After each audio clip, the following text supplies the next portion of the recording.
Welcome back. We're going to go over all the gear. Everybody's asking, what gear should I craft? What is the best gear to use on my heroes? And we've got you covered. We did a 4-hour stream today talking about this. We also went over the tier list and updated the tier list. That is down below. Go look over the tier list and let me know your thoughts on it. If you think something should change, tell us in the comments. We're talking about early game gear for you to use. Nobody's really at in game right now. Everybody's asking me how to gear heroes to make them most effective for leveling. And that's what we're going to talk about. We're not going to do in-game strategy.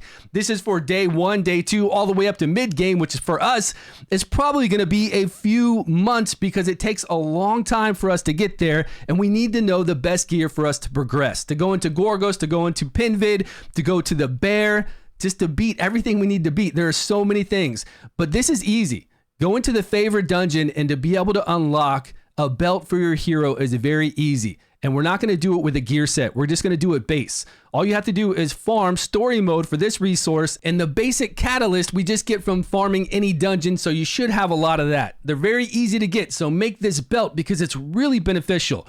If you click on the stats that we can have here, we can have attack, defense, HP, recovery, which is additional healing, 20% additional healing, 30% additional healing, effect accuracy. This makes sure we land our debuffs, we stun, we freeze, we knock back their ultimate gauge. You gotta have effect accuracy on so many heroes. And then we've got effect resistance, which we're not really utilizing that much right now, but it's really good to get this belt on everyone for progression. If you want to do the orb, if you have a team of 4 that's strong enough to go through the favor, you can do that as well. It is strong to do it, but you're doing it without a set effect.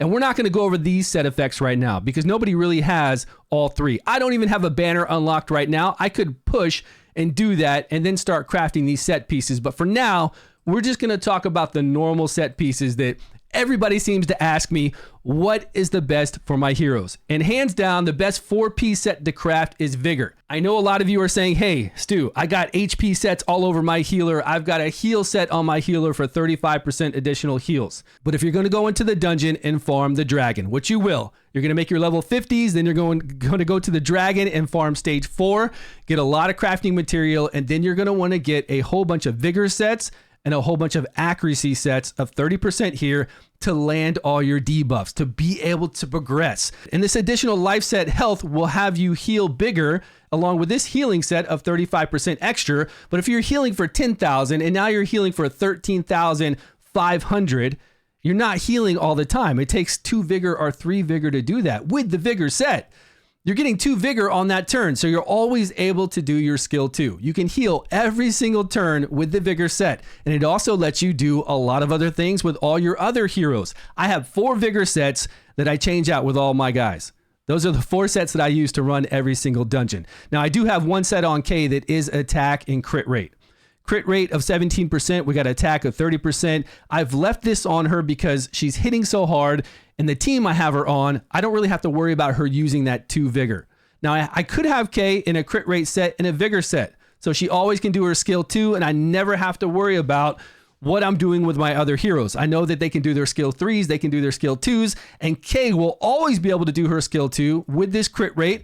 And if you're doing her skill 2 over and over, she's going to get 40% additional crit, 2 times, 80% crit rate, and she's going to get 60% total critical damage. This is why Kay is hitting so hard with her Wind Relic with her skill 2 repeated use. And then if you have those buffs on her and you do her 3rd ability, AoE, it's massive damage. Like all of it's massive damage with Kay. She's my favorite hero right now. So you could run Kay in that. A speed set you don't want to do. And the reason why I'm saying this is because we just went into Dragon 4 as a new account, level 50s, 2-star, 3-star gear. We're beating that dragon over and over. We're using quite a lot of stamina to get these materials. Now, you're going to get other gear dropped as well when you're fighting that dragon, so hopefully you get some good gear you can use. But with the material we get from that, we can come over here and craft anything we want. 3-star to 4-star, rare to legendary. This is good gear.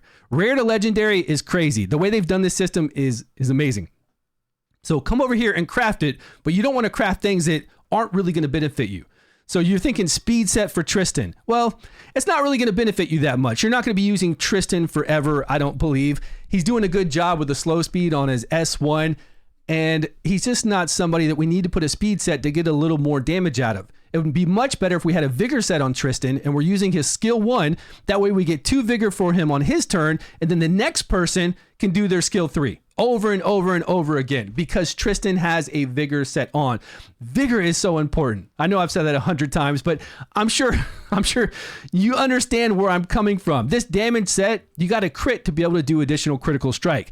So if I did have K, if I had Bedivere, if I had somebody I knew would crit with a really high crit rate, we could migrate to this later, but it's still not something that I would take my precious crafting material that I just use all my stamina to go through Dragon as a low level account in the beginning to then come and farm something like this that is geared toward end game.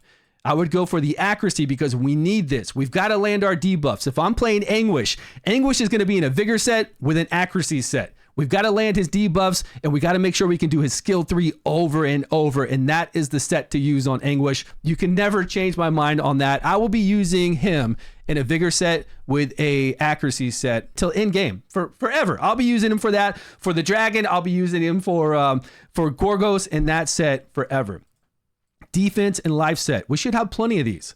We get these from doing story mode. We've probably got these the most. We don't need to go out of our way to craft these to get bigger versions. And with what we're using, if we're using somebody like Morgan or Merlin, vigor set and accuracy set. I don't need to put any of this other stuff on them. Morgan, I got to land all those debuffs. I got to make sure she has enough vigor to do her skill 2 every turn or her skill 3 if I want to. Merlin, I'm doing a skill 2 every turn. I need 2 vigor for that. Vigor set. I need accuracy to make sure I land the debuff on a skill 2. That's what we get the accuracy from. These are the sets that will really elevate our account and help us progress. This drain set to get 10% of our damage dealt as healing would be cool later on. Maybe we're doing speed runs, or maybe we have a team set up properly. We've got some really cool stuff going on and we want to put this on our team. But now, no. We don't need to waste, again, our crafting into a drain set. We have really cool heroes that can give us heals right now. Even Luke and Uncommon can do amazing heals, and we're going to have 1 healer in our team. Sometimes we're going to want to cheese things out and have 2 healers on our team. We don't need a resistance set. Resistance will be something later on that we want to have high resistance with, so we have somebody that removes abnormal status effects from our team. Then we try to get high resistance on that one person, because if that one person is confused or feared and tries to cast remove everybody else, it's not going to work. So we need to try to get really high resistance on that one person, and this is going to be later on, because right now, even if we try to go high resistance, I don't even know if it's going to work. So this would be a scary thing to invest in, and if it doesn't work, that's not a good thing. This heal set, like I said, I don't think 35% additional healing is worth it. You go with the vigor set so we can actually heal every turn versus just getting a bigger heal. And then we've got the counterattack set. This is actually a good set to have. The counterattack set along with the vigor set is really good on healers, because the healer can heal with that skill 1 when they counterattack. Gillian can heal with her skill 1 on the counterattack, as well as knock down people's ultimate gauge.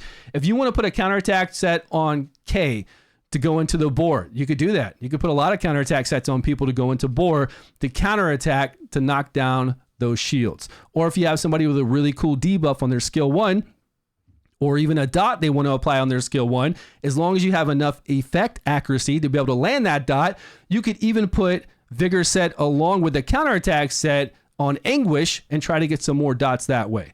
I did test out this elemental set. This elemental set is terrible. 35% chance to just put up a dot. It's a random dot. One time it put up burn, one time it put up chill. I put this on Merlin, and I was using his skill 2 over and over, and I used nobody else that could do dots, so I could clearly see if he was doing it or not. And I was hoping you'd have a chance of 35% chance per hit, not per ability, but it is per ability. He's got 4 hits on his skill 2, and believe me, he only put up a dot every 2 minutes. It was the worst.